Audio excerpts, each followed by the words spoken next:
Welcome to மேக்னி medal.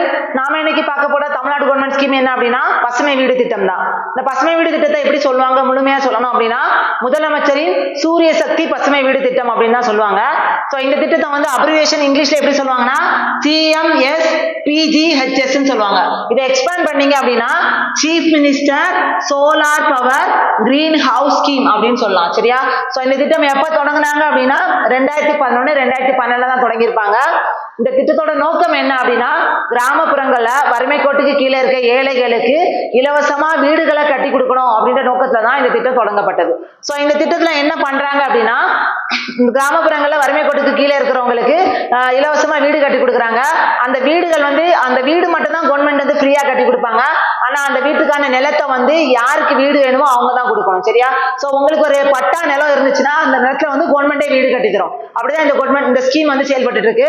So இந்த ஸ்கீமுக்கு என்ன பண்ணுவாங்க அப்படின்னா ஒரு வீடு வேணும் அப்படின்னா எத்தனை சதுர அடியில வீடு கட்டி கொடுக்குறாங்கன்னா குறைஞ்சபட்சம் ரூபாய் 300 சதுர அடியில வீடு கட்டி கொடுக்குறாங்க.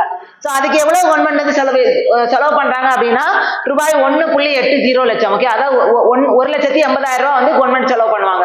சோ இதுல 1,80,000த்துல உங்களுக்கு எப்படி வீடு இருக்கும் அப்படின்னா அங்க கண்டிப்பா ஒரு பெட்ரூம் இருக்கும், அப்புறம் ஒரு ஹால் இருக்கும், ஒரு கிச்சன் இருக்கும், இது தவிர வந்து ஒரு டாய்லெட் இருக்கும், முன்னாடி ஒரு சின்ன போர்ட்டிகோ மாதிரி வச்சு தருவாங்க. ஓகேவா? இது தவிர மேல வந்து சோலார் பவர் பேனல் வச்சு அந்த சோலார் பவர் பேனல் இருந்து எலக்ட்ரிசிட்டி எடுத்து வீட்டுல 5 CFL பல்ஸ் போடுற அளவுக்கு உங்களுக்கு என்ன இருக்குன்னா எலக்ட்ரிசிட்டி வர மாதிரி பாத்துப்பாங்க. சோ இதுக்கு பேர் தான் பசுமை வீடு அப்படின்னு சொல்றோம். ஏன்னா அங்க சோலார் பவர்ல வச்சு நம்ம எலக்ட்ரிசிட்டி எடுக்கனால இதை பசுமை வீடுன்னு சொல்றோம். இது தவிர பாத்தீங்க அப்படின்னா இல்ல 1,80,000த்துல 1,50,000 ரூபாய் எதுக்கு செலவு பண்ணாங்கன்னா இந்த வீடு கட்டுறதுக்காகவும் மீதி 30,000 ரூபாய் எதுக்காக அப்படின்னா அந்த சோலார் பவர் பேனல் அமைக்கிறதுக்கும் அந்த பல்ப்ஸுக்காண்டியும் யூஸ் பண்ணிப்பாங்க. ஓகே, இப்படிதான் அந்த வீடுகளை கட்டி கொடுக்குறாங்க. அதே மாதிரி வீடோட பரப்பளவு எவ்வளவு இருக்கும் அப்படின்னா அந்த 300 சதுர அடி இருக்கும். ஓகேவா? சோ இப்படிதான் இந்த வீடுகள் வந்து கட்டி கொடுக்குறாங்க. இது வந்து ஆக்சுவலி அதுக்கப்புறம் இந்த வீட்டுல என்ன இருக்கும் அப்படின்னா கண்டிப்பா வந்து மழைநீர் சேகரிப்பு அமைப்பும் கண்டிப்பா அந்த வீட்டுல இருக்கணும். சோ இப்படிதான் அந்த பசுமை வீடுகள் கட்டி கொடுத்துட்டு இருக்காங்க. சோ இப்போ இந்த ஸ்கீமோட பேர் என்ன அப்படின்னா கலைஞரின் கனவு இல்ல திட்டம் அப்படின்னு சொல்லி இப்ப நடைமுறைப்படுத்திட்டு இருக்காங்க.